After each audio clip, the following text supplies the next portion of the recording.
You know, New York is hard and it's cold, and I never came back to Los Angeles once, so it felt like Hawaii, you know? It's like paradise.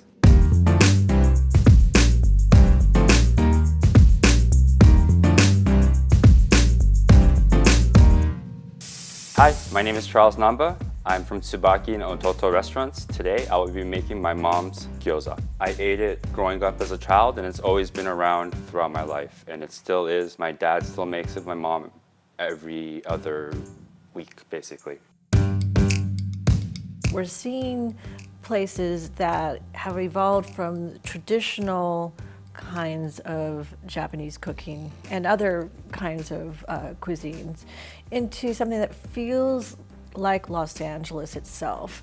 When you're at Tsubaki or OTOTO, you are gathered around the table with friends. There's just a feeling that you're part of the city. You know, it's a great thing to look around the dining room, and there would be days when I would be like, I know everybody in here and they all know each other somehow. Like everyone's their kids go to school together, or there was this sort of natural community that really seemed to happen that I thought was something very special. It's not like fancy in any way, but it's also not too casual. It just feels just right. You know, it feels like right for the city. All throughout high school, I was working in a pizzeria, so I was in that kitchen environment, and I always felt I fit into that, the outcast, and working with immigrants, and I loved it. It was just different from everything else. I love Los Angeles now, but at the time Los Angeles was very, very depressing. I hated it. I didn't like my life very much. So right when I went to New York, I saw so much different aspects of life and more freedom, and different people doing things. Sometimes you get stuck if you don't kind of go away from where you came from, That's the one thing about New York, is when I went to see those chefs, I was like, oh, these guys are making money off of a career and they're doing something with their lives, and I got attracted to that.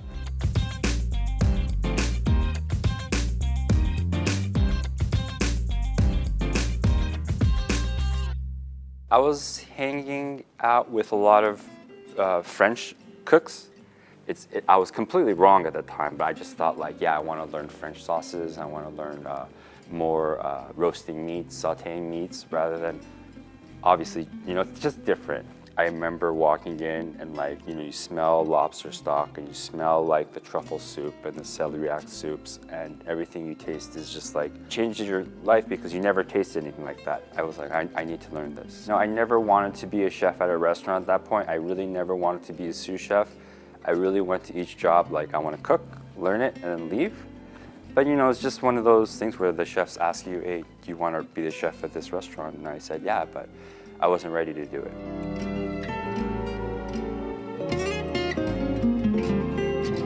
I got the job at Chanterelle, and it's you're never going to get that. You're never going to get the actual chef cooking next to you. David would cook he would be there 5 days a week, but he would probably cook on the line twice a week while I was there. So that was unheard of. I think it's family, I think, or I hope, Tsubaki and OTOTO is a family-run restaurant.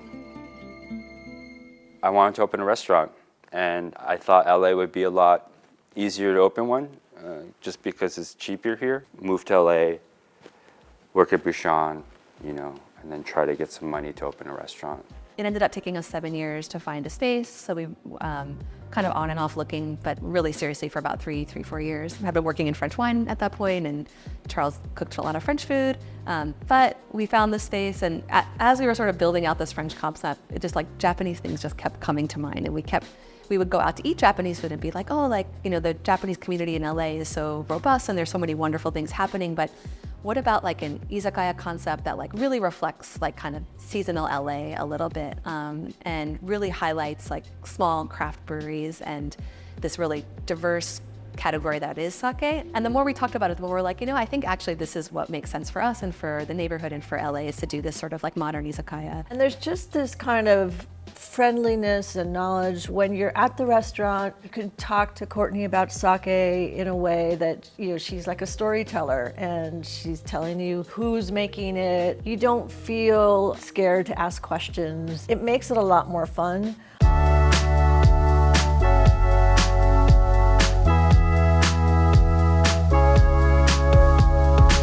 First, we're gonna cut the cabbage. And so it's basically 2 parts pork to 1 part cabbage. You wanna cut it in a small mince. And if you robo-coop it, you could pulse it, but you don't wanna turn it into a puree. You basically want it to be finely chopped cabbage.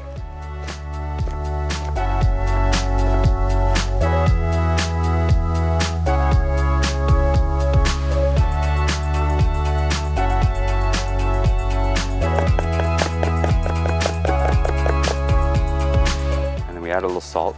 So we want to drain out as much as water as possible. That's the whole point of salting it. So we just mix it a little bit, and then we let it stand for 15 minutes. The ginger, basically, you don't want to grate it. You know, I've been doing this way, and this is the way my mom did it. You want to kind of have small dice of ginger. That way it doesn't overpower everything. There's pops of ginger. It's a way more delicate ginger taste than having grated ginger into the whole mix.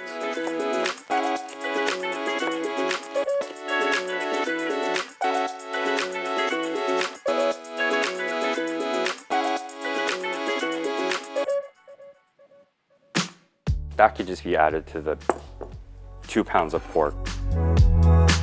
And the garlic is the same. It's gonna be a small dice.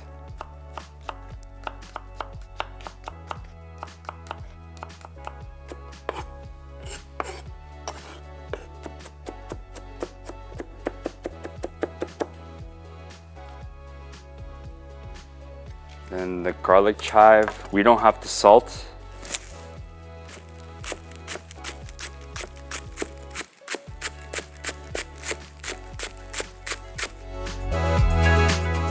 The next step is squeezing out all the water from the cabbage.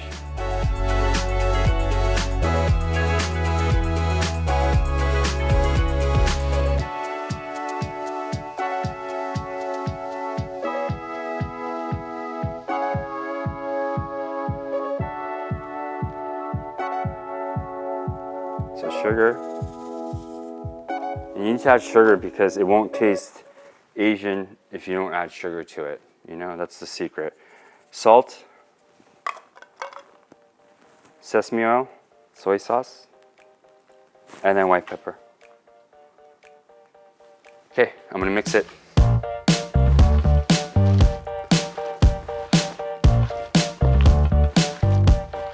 It's a lot of vegetable. That's important. It's not like a meatball. It's almost like a third meat to 2/3 vegetable.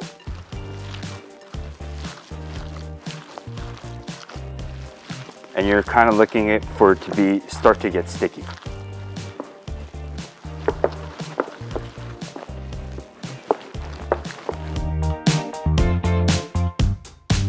This oil's going to be the chili oil, and it's going to be the base of the boiled dumpling. It's going to yield 1 quart.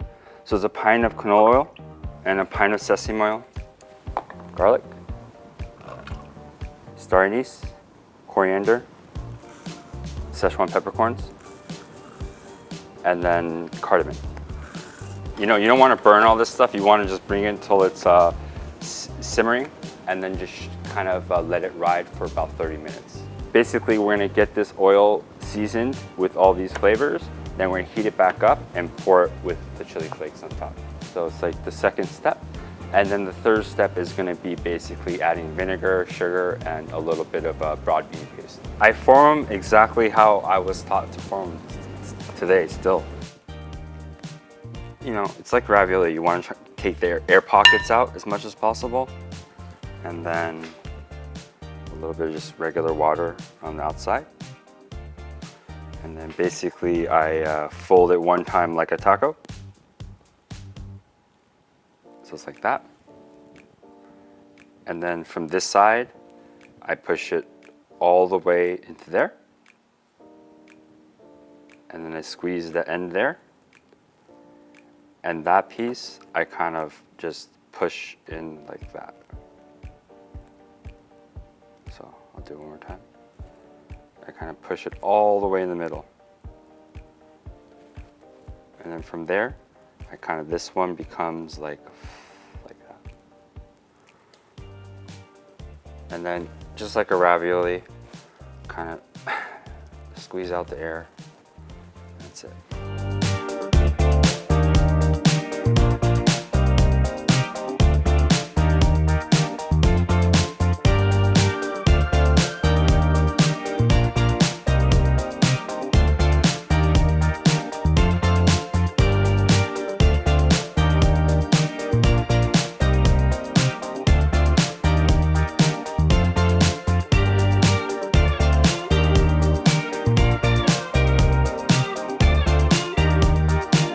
So we're gonna strain all the spices.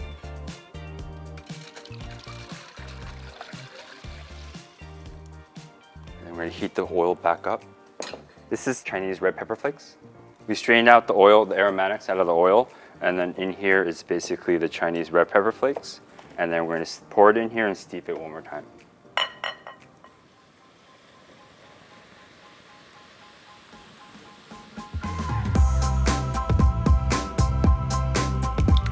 Two tablespoons of sugar, rice vinegar, soy sauce, ground cilantro, and then 2 tablespoons of tolbanjan, it's broad bean paste.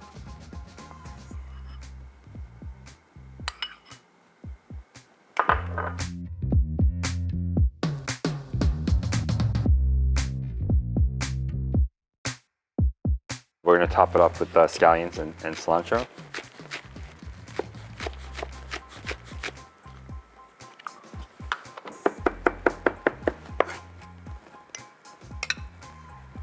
So I'm just gonna boil them.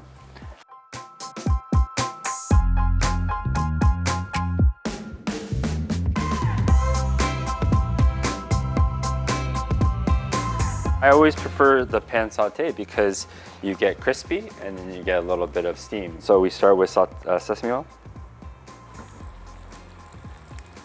You just want a little color in the beginning, and then we're gonna steam them, and then we're gonna get it crispy again. You can add a little more color. Sort of just dump off all the oil, so you don't want to cause a fire. And then when you add the water in, just take it off the fire.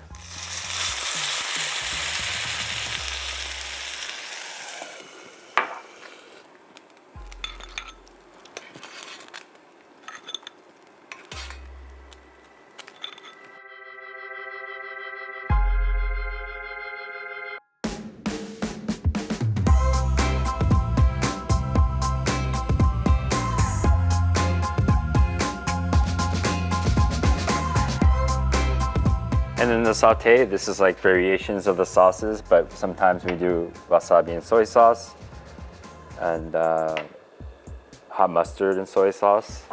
They all get vinegar. It's 1 part to 1 part. And another variation is just to add some of the chili oil. This is all for the pan saute ones.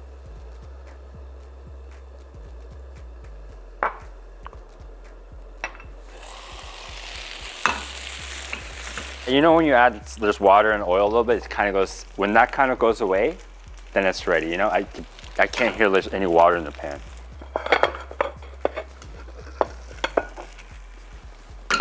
So that's the pan fried with 3 sauces: that wasabi, a hot mustard, soy sauce, and vinegar. I love Los Angeles. Yeah, I think just like the more restaurants, the better, and the more people doing things, the better. And I like the newer stuff, and I like the stuff that's been around for a long time. And you know, it's like New York, maybe even getting better. I don't know. Just you could eat anything you want. It's like, you know, really international city now. I'm Charles Namba from OTOTO and Tsubaki. Please come and see us at the LA Food Bowl.